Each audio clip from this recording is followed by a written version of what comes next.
The thing about tropical swamps is that you will never run out of wood, like ever. On the surface, that seems like it's probably a good thing for a naked game start like I'm doing because it means a plethora of materials to get a base built in short order. But in practice, it's actually a pain in the ass because an insane amount of trees need to be cleared in order to make space for any structures that you intend to erect or gardens that you intend to plant, that kind of thing.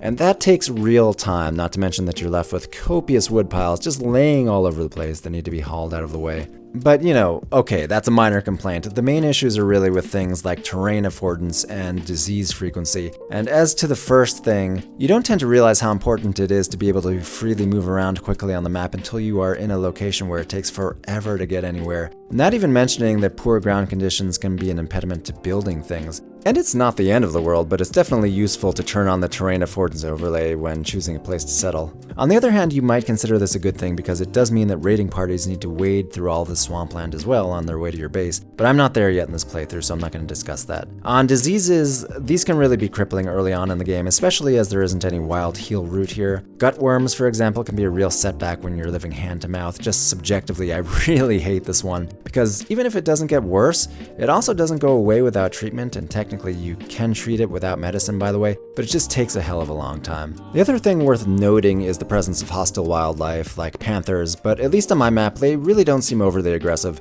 Actually, in general, the hunting is pretty good in the tropics, and I think the presence of a couple of potentially dangerous predators is a small price to pay for being able to hunt down a capybara or something like that in short order. Anyway, I'm sure I'll have more to say about all of this, but for now, I will just say that I'm going to be focusing on the tropical swamp for my playthrough, because I just think that the challenge of it will ultimately be more fun for me. This is, as I've mentioned, a custom start. It's naked brutality, but I just added a second character to spice things up, and because I knew it would be just too much work for any single pawn to solo. As I've already mentioned, I am not an elite gamer, so this is as punishing as I'll take it.